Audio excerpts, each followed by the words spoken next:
Bienvenue dans toutes les France, 110 partis politiques, 500 listes, 10 000 candidats. Les Tunisiens votent pour la première fois après leur révolution pour élire une assemblée constituante chargée de rédiger la nouvelle constitution. Crainte et espoir d'un peuple qui tourne une page de son histoire dans toutes les France aujourd'hui. Avec nos invités, Monsieur Balir Nabli, vous êtes directeur de recherche à l'Institut de Relations internationales et stratégiques. Vous êtes également maître de conférences en droit public à l'Université de Paris-Est et à Sciences Po. Vous avez publié de très nombreux articles récemment, notamment dans le journal Le Monde sur la Tunisie, et un rapport pour le think tank le plus connu de France, Terra Nova. Merci infiniment d'avoir accepté notre invitation. À vos côtés, j'ai le plaisir de recevoir Houssine Bardi. Vous êtes porte-parole et tête de liste de la section France. Vous nous expliquerez tout à l'heure de quoi il s'agit, du Parti du travail tunisien, qui est un parti en lice dans ces élections importantes. Vous êtes également avocat au barreau de Paris et docteur en droit. Et vous avez publié un ouvrage intitulé Une volonté d'indépendance, publié aux éditions CRLDHT. Et vous allez publier bientôt un ouvrage intitulé L'inservitude. Merci infiniment d'avoir accepté notre invitation.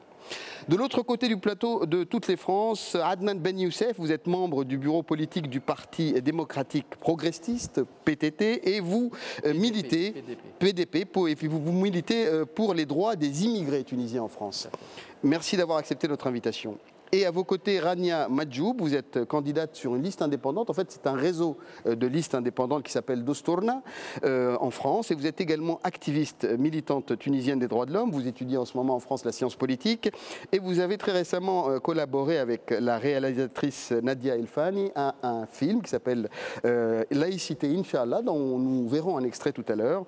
Vous avez été assistante réalisatrice sur ce film qui est sorti le 20 septembre dernier sur les écrans français. Oui. Merci d'être avec nous aujourd'hui. Merci.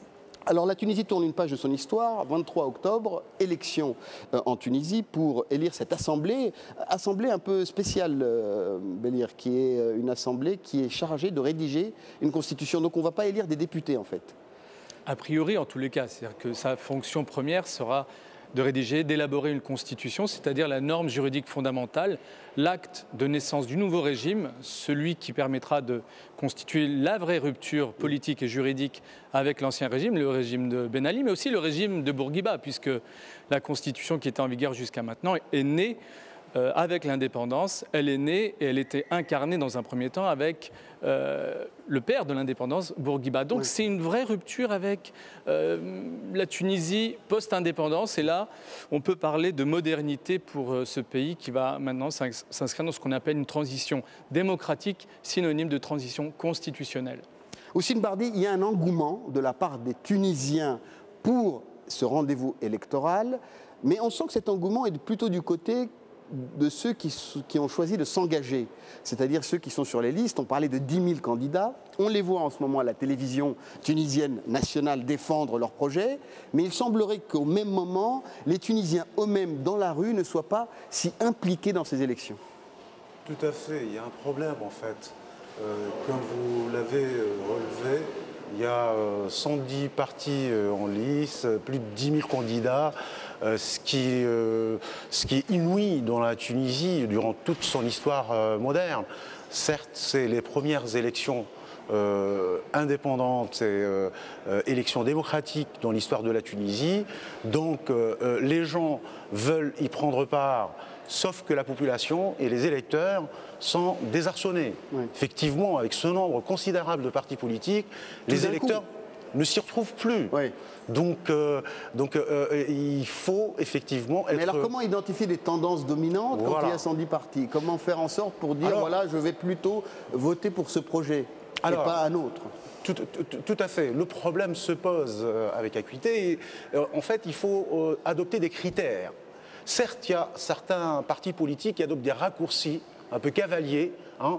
Ils essayent de diviser le pays entre ceux qui sont traditionnalistes et conservateurs et qui voteront éventuellement pour Ennahda, et puis d'autres qui sont mondialistes, et le parti islamiste qui s'appelait avant le mouvement d'un tendance islamique. Oui. Donc, et il faut bien trouver des repères dans ce donc nous, foisonnement de partis politiques. Oui. Nous, au sein du Parti du travail tunisien, et ici en France, on invite les électeurs dans un petit document, notre document programmatique, on les invite à se poser 3 questions. La première question, c'est quel rapport entretient chacun des candidats avec la Tunisie d'une part et avec la France d'autre part. Ouais. Étant donné qu'on habite ici... Alors c'est une spécificité que vous avez, vous êtes candidat, et c'est pour ça aussi qu'on vous a invité aujourd'hui, vous êtes candidat en France. Absolument. Parce que dans le cadre de cette élection, de cette assemblée constituante, eh bien, il y a 19 sièges qui sont réservés aux candidats qui sont à l'étranger et en France plus particulièrement. Tout à fait. Alors la deuxième question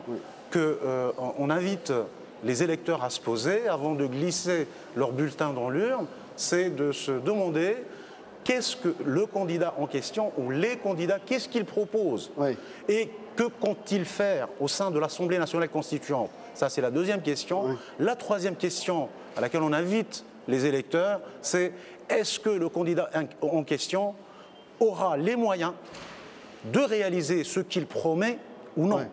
Donc, ce sont trois questions cumulatives auxquelles on invite... Avec 10 000 candidats, il y aura beaucoup de promesses, hein, ceci dit. Absolument, absolument. Adnan Ben Youssef, quel est le sentiment que vous avez sur l'implication des Tunisiens par rapport aux grands espoirs suscités par la Révolution? Là, on se retrouve dans le cadre d'élections, avec des candidats, des partis, un nombre de propositions incroyables et...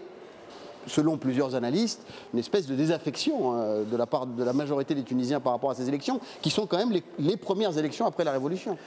Moi, je ne pense pas, je ne partage pas l'avis qui dit qu'il y a une désaffection. Je pense que les élections le 23, peut-être, montreront quelque chose de beaucoup plus important en termes de participation que les inscriptions, sachant qu'il y a déjà à peu près plus de 50% des Tunisiens qui se sont inscrits, en tout cas des électeurs qui se sont inscrits. Alors l'institution qui est chargée de superviser ces élections souhaitait inscrire obligatoirement les Tunisiens en âge de voter?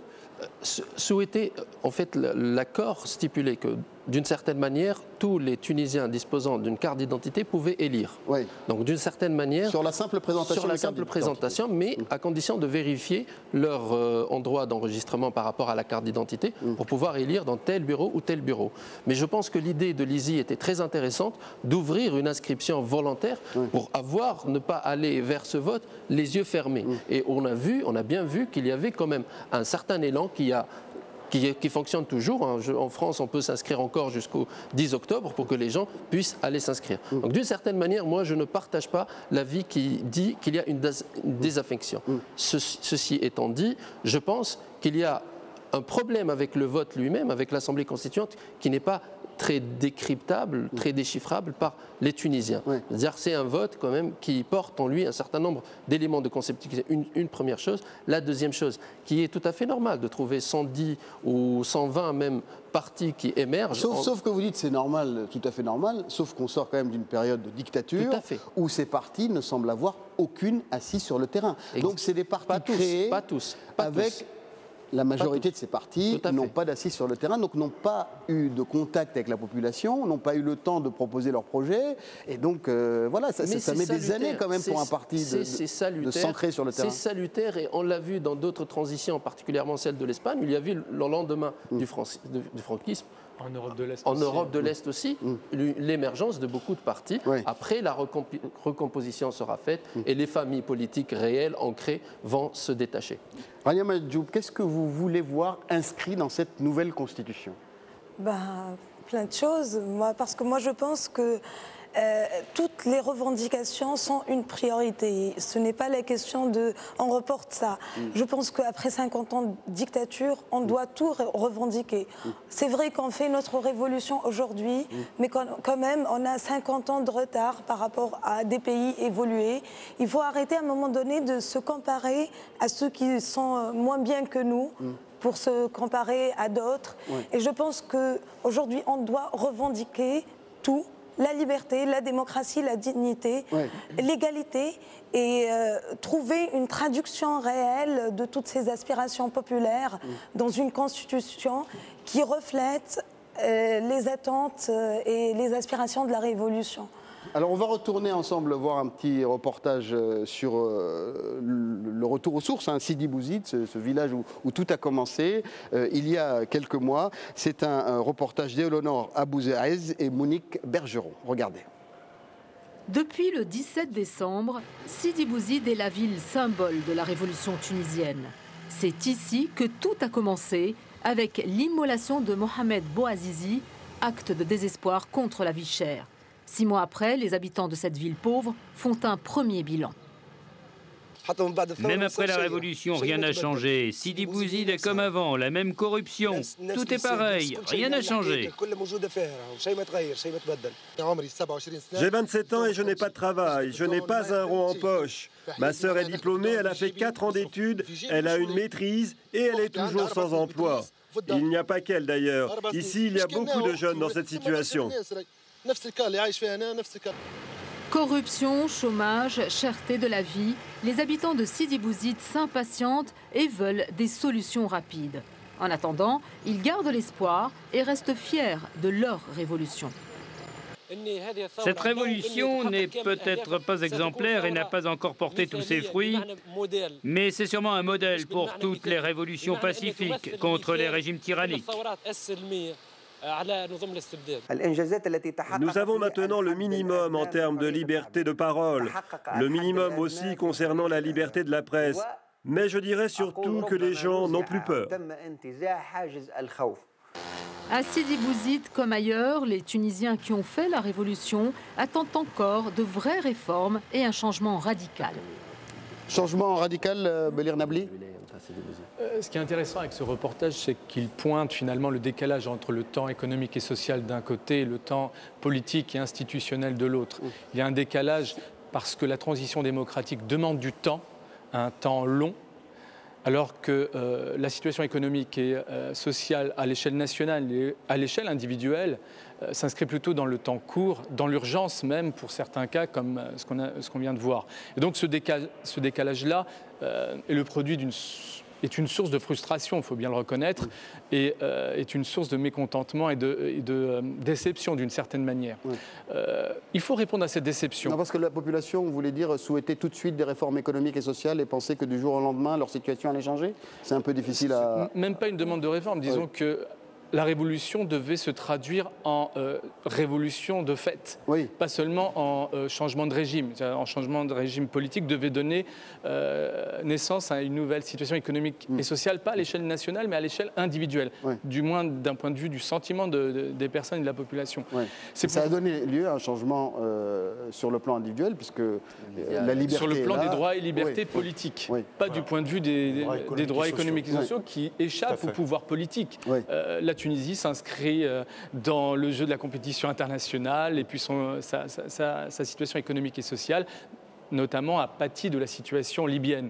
Donc tout ça pour vous dire que si c'est une révolution nationale, celle-ci, malgré tout, s'inscrit dans un contexte international. Et pour terminer, 2 mots sur le lien entre ce qu'on vient de voir et le contenu de la Constitution. La Constitution, d'après moi, doit absolument répondre et refléter la révolution, c'est-à-dire ce qui l'a nourri, ce qui l'a fomenté, à savoir, premièrement, comme on vient de l'entendre, la lutte contre la corruption, et donc poser des institutions qui ont pour objet et finalité la lutte contre la corruption.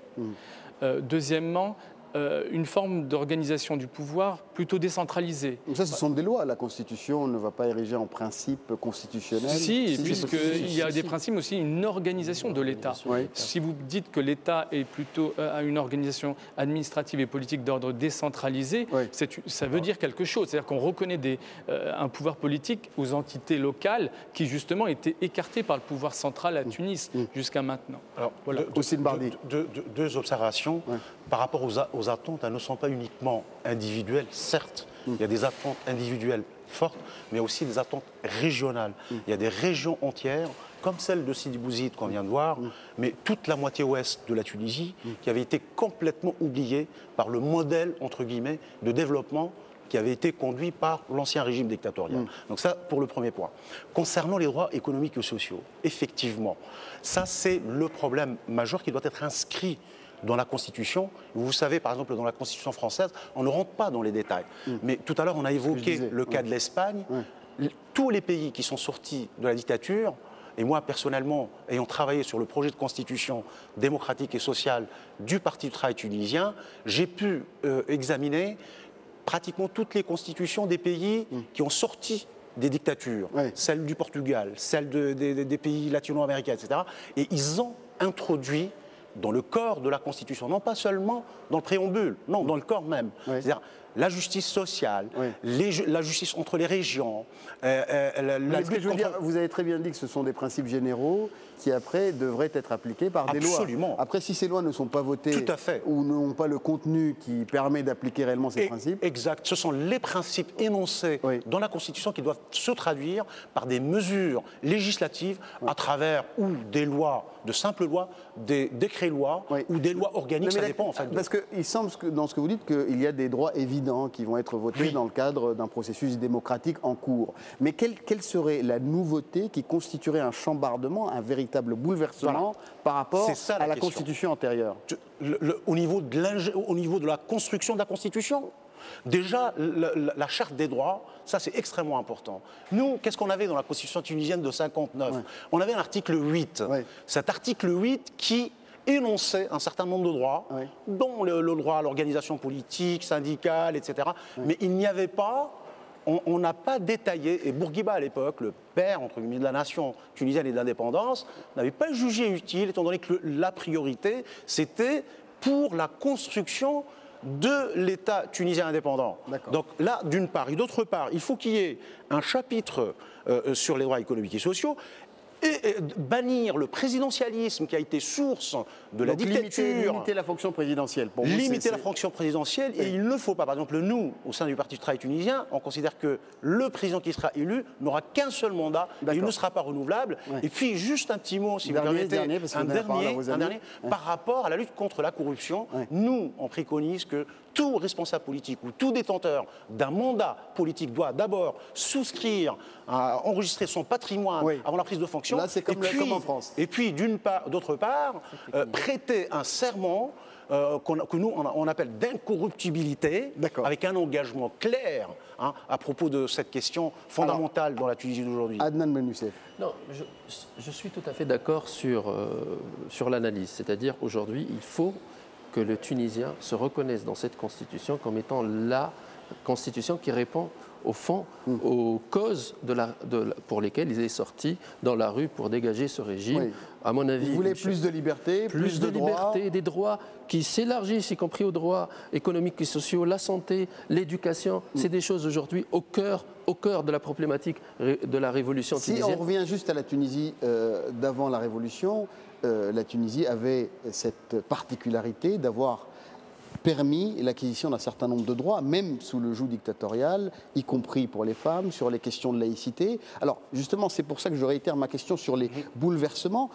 Qu'est-ce qui va véritablement changer, selon vous? Quel est le principe qui n'était pas appliqué auparavant, que vous verriez voir appliqué aujourd'hui? Je pense que, d'une certaine manière, il y a un certain nombre d'acquis en Tunisie. Il y a un accord très large pour ne pas les toucher. L'acquis de la femme tunisienne, l'acquis sur la séparation entre le religieux et le politique, c'est un acquis, et je pense que tout le monde va défendre ce point de vue, y compris imposé au parti. Ça pose problème. Ça pose problème. D'une certaine manière, juste pour finir, ce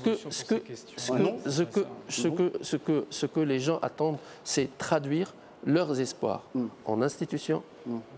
Je pense que quels sont leurs espoirs, justement? Leurs espoirs, c'est d'être face à un régime qui leur soit, qu'il y a une proximité avec leurs gouvernants, leurs gouvernants, et qu'ils aient la capacité permanente de pouvoir agir sur cet avenir, agir sur ça. La décentralisation est, à mon sens, un projet civilisationnel pour la Tunisie. Il n'est même pas une réponse à la révolution, mais c'est un projet qui va permettre aux Tunisiens de participer quotidiennement à la direction de leur vie. Bon, je commencerai par ce qui a été dit et rebondir par rapport à ce qui a été dit. Je pense que énoncer les principes de droit au travail, le salaire minimal, le droit au logement, le droit à la santé, à l'éducation bien sûr, c'est nécessaire. Mais je pense qu'à un moment donné, il ne suffit pas d'énoncer les principes. Il faut donner aux citoyens, à travers une vision globale, par exemple, quand on dit décentralisation, quand on dit gestion des régions, les gestions qui gèrent leurs propres affaires, qui sont autonomes, qui ont leur propre budget. On sait qu'il y a développement, donc il y a travail. Et donc, il faut faire les liaisons, parce qu'énoncer les principes, on en voit, tout le monde dénonce des principes, mais il faut mettre en place les mécanismes qui ça, c'est vont après la rédaction de la Constitution. Non, mais Constitution. ça, c'est dans la Constitution. Parce que la Constitution, c'est quelque chose qui reflète les traumatismes d'un peuple et propose des solutions. Et nous, on a vécu ça. On a vécu l'État centralisé, on a vécu le régime présidentiel, la mainmise sur toutes les institutions de l'État. Donc, par rapport à la corruption, dans notre projet de Stourna, on propose aussi une instance, une autre instance de la transparence. Et je reviens sur cette question des droits et des libertés aussi. Je pense qu'il est nécessaire. On ne peut pas dire que la révolution ne s'est pas faite pour telle ou telle raison. C'est un peuple qui a fait cette révolution, c'est un peuple qui est pluriel, et chaque région a ses revendications, chaque individu a ses propres attentes. Et donc, je pense qu'on doit garantir les droits. Je ne pense pas que l'ancienne Constitution... Il n'y avait pas la séparation entre le religieux et le politique, bien que c'est dit, parce qu'ils ont utilisé, par exemple, on va y revenir. On ne va pas tout mélanger tout de suite, mais je voulais juste revenir à Belhir Nabli sur... Vous dites, ce n'est pas pour ça que le peuple tunisien a fait la révolution. Pourquoi le peuple tunisien a fait la révolution? Est-ce que c'est uniquement une question de régime? Disons que maintenant on a un peu de recul, on peut dire que la réaction fut une réaction épidermique, mais dans le même temps, il y avait un soubassement structurel. Et le tout se rejoint autour de l'idée de la corruption, il faut bien le reconnaître. L'idée de corruption parce qu'elle a été ressentie presque comme une atteinte à la dignité du citoyen, à la dignité de la personne. Et c'est pourquoi... Corruption, mais qui était extrêmement liée au régime. C'est-à-dire c'était une corruption c'est généralisé, c'est bien le problème, oui. c'est que c'est devenu un problème social, pas simplement un problème qui concernait le sommet de l'État. C'est-à-dire qu'il y a eu des pratiques sociales. Donc les citoyens étaient aussi concernés et responsables de ce type de comportement. Donc pour répondre à votre question en lien avec ce que je viens de dire, s'il fallait justement